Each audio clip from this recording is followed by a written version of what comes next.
आजकल अपने business world में साइड हसल का ट्रेंड बहुत ज़्यादा बढ़ता जा रहा है।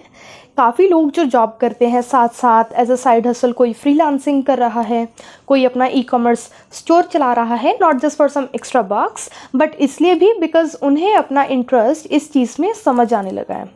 I am a student. My side business has helped me a lot to pay my college fees, my expenses. You know what, like side hustle has helped me a lot to save and invest more money. I think that would not have been possible at this age or even after I completed my college and started doing a 9 to 5 job. That would not have been possible, this much investing and saving. So freelancing या business करने के लिए बहुत सारे options available हैं इन दी side hustle.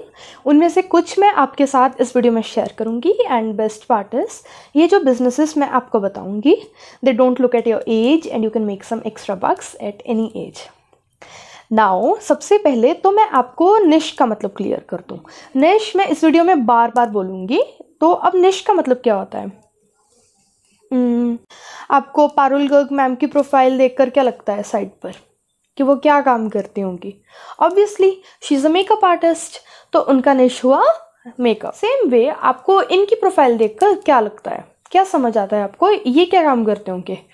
So he is into fitness. तो वैसे ही सेम हम साइड हसल के लिए एक निश चूज करेंगे। तो the topic of the video is how to find a niche for your side hustle. आप खुद से 4 क्वेश्चन पूछोगे। फर्स्ट वन इज ऐसी कौन सी चीज़ है जिसमें आप काफ़ी अच्छे हो, उन्हें एक कॉपी पर लिखो। It can be cooking, it can be cleaning, it can be teaching, speaking any foreign language, it can be anything. Just write it down. Okay, everybody has some skills और things they are good at. कुछ चीज़ें होती हैं जिनमें हम naturally अच्छे होते हैं एंड कुछ चीज़ें होती हैं जो हम टाइम के साथ डेवलप करते हैं। आप उन सबको लिख लो एक नोटबुक पर। अगर आपको नहीं समझ आ रहा है देन कि आप मतलब आपको नहीं समझ आ रहा है कि आप किस चीज़ में अच्छे हो, then do one thing, ask your family और ask your friends about it. If you are really stuck, okay, ask these people about it, ask 10 people and let them tell you what you are really good at. Just हाँ, one thing, don't argue with them. वो आपको कुछ बताएं आप लड़ने लग जाओ, don't do it. Okay, don't जज even. So just listen and write down whatever this say. चलिए, moving to next question which you need to ask from yourself to identify niche is what do others come to you when asking for help? जब किसी को ज़रूरत होती है तो वो आपके पास क्यों आते हैं, मतलब किस चीज़ के लिए आते हैं? So let me give you an example. I have a friend of mine. Few days back she called me and we were just randomly talking. She said she's free for like next 2 months. तो मैंने बोला उसे कि ये तो बहुत अच्छी बात है, तुम साइड बाय साइड कुछ स्टार्ट क्यों नहीं कर लेती? एंड शी वाज कंफ्यूज्ड कि वो ऐसा क्या कर सकती है। तो मैंने उसे बोला कि जब मुझे कन्फ्यूज़न होती है तो मैं मतलब whom do I come to, मैं किसके पास जाती हूँ?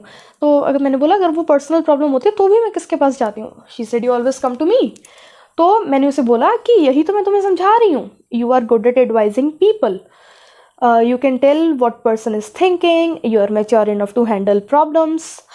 तो उसने मुझे बोला कि तो उसने मुझे पूछा कि how can I make money out of it? तो मैंने उसे बोला that money factor comes later, money बाद में आएगी। first make your skills strong, books पढ़ो साइकोलॉजी की, वीडियोस देखो यूट्यूब पर, then only you'll get to know about it more.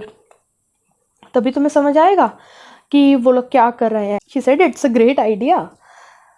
And उसे ज़्यादा स्ट्रेस लेने की भी ज़रूरत नहीं है ये काम करते हुए, क्योंकि शायद वो इसमें पैशनेट है तो उसे ये काम भी ना लगे। Similarly you try to figure out कि what people you know most of the time approach you for, किस चीज़ के लिए आपके पास ज़्यादातर लोग आते हैं। So next question which you need to ask from yourself is what's that one thing you can talk about for hours. ऐसी कौन सी चीज़ है जिस पे आप घंटों बातें कर सकते हो?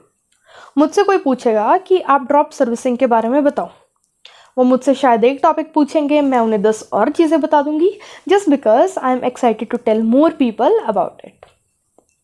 सिमिलरली आपके पास एक डॉग है, आपसे आपका कोई दोस्त पूछता है कि अच्छा इसका नाम क्या है, तो आप उसे नाम के साथ साथ वो भी बता दोगे कि इसने 10 दिन पहले ये किया, जस्ट बिकॉज आपको अच्छा लगता है अपने डॉग के बारे में बात करना। You love that dog. May be आपको ट्रैवलिंग पसंद है तो शायद सामने वाले को आप एक की जगह 5 और नई मतलब प्लेसेस के बारे में बता दोगे जस्ट बिकॉज आपको वो वाला एक्सपीरियंस शेयर करना अच्छा लगता है। Okay, So next question which we need to talk, which you need to ask from yourself to identify your niche is, what's that one thing which you will do even if you are not getting paid for it. अगर आपको नहीं पैसे मिल रहे, then what can it be? It may be teaching, it may be cooking, it can be baking, or even traveling. It can be anything. एक बार आपको इन 4 questions के answer मिल गए, then you just try to improve that particular field, bring it on social media and work for it. अगर आप digital marketing में side by side कुछ करना चाहते हो, then maybe you can start with number 1 graphic designing, website development, becoming a virtual assistant, becoming a tutor, drop shipping, drop servicing, starting a blog, starting a YouTube channel, and there are wide range of options available. So बहुत सारी options available है, only if you wish to start something. That's it. See you next video. Bye bye.